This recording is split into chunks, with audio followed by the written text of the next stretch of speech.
શાંતિ મિત્રો, આજે આપણે ઉત્તાપમ બનાવવાનું છે. તો મેં ચોખાનો લોટ લીધો છે, એને મેં છાશમાં પલાળીને રાખ્યો હતો. એમાં હું અડધી વાટકી ચણાનો લોટ લઈશ. અને આ એક કોબી લીધી છે, 3 નંગ ટમેટાં લીધા છે, 2 નંગ મરચાં અને 1 આદુનો ટુકડો લીધો છે. જો આ બધું શાક મેં સુધારી લીધું છે. કોબી, લીલા મરચાં, આદુ, ફુલાવર, ટમેટાં. આમ બાળકો આપણે શાકભાજી નથી ખાતા હોતા, આ રીતે આપણે કરીએ તો આમાં ખાઈએ કે જો આમાં આપણે ચોપરમાં ક્રશ કરી લેવાનું છે, એટલે બાળકોને ખબર પણ ના પડે.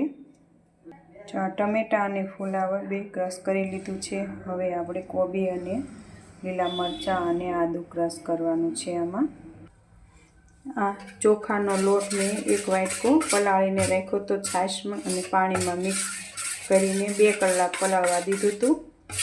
તો હવે આપણે આમાં 1 વાટકો ચણાનો લોટ એડ કરવાનો છે. એમાં આપણે જરૂર પ્રમાણે પાણી નાખીશું. આ રીતે આપણે આખું બેટર તૈયાર કરવાનું છે. જો તમને ખાટા ભાવતા હોય તો તમે છાશમાં, નતર તમે પાણીમાં પણ બોળી શકો છો.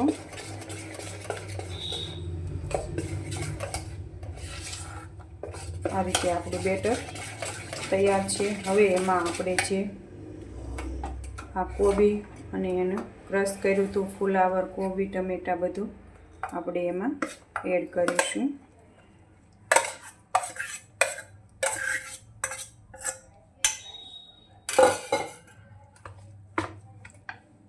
અને લીલા ધાણા નાખવાના છે એમાં.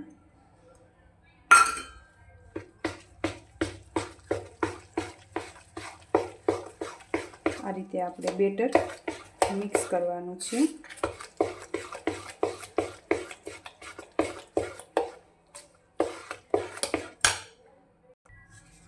સ્વાદ પ્રમાણે આપણે મીઠું એડ કરવાનું છે. હું અત્યારે અડધી ચમચી લઉં છું. તો આ રીતે આપણે બેટર તૈયાર કર્યું છે. હવે આના આપણે ઉત્તાપમ બનાવીશું. તો આ રીતે આપણું બેટર તૈયાર થઈ ગયું છે.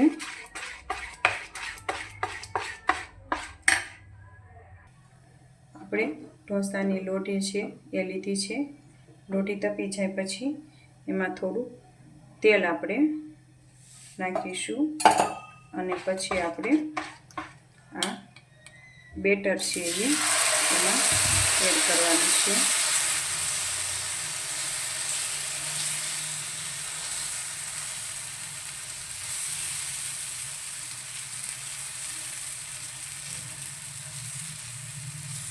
ને આ વ્હાઈટ ઉત્તાપમ કરવાના છે. જો તમારે પીળા કરવા હોય તો તમે હળદર અને લાલ મરચું નાખી શકો છો.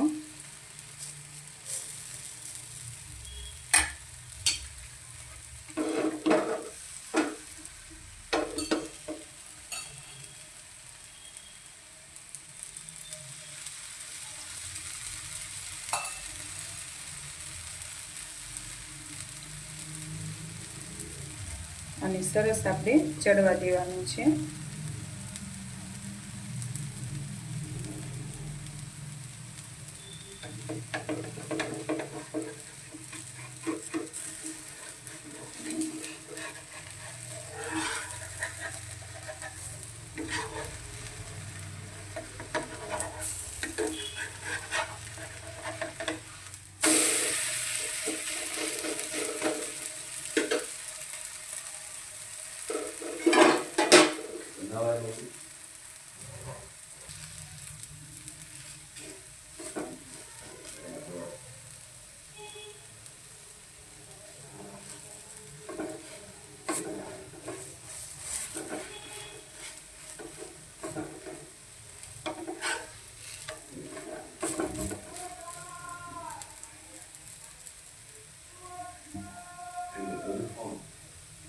જો આ રીતે આપણે બધા ઉત્તાપમ બનાવી લેવાના છે. જો આ આપણું ઉત્તાપમ રેડી થઈ ગયું છે. હવે આપણે પરમાત્માની યાદમાં બનાવ્યું છે. ચાલો આપણે આ પરમાત્માને ધરી દઈશું.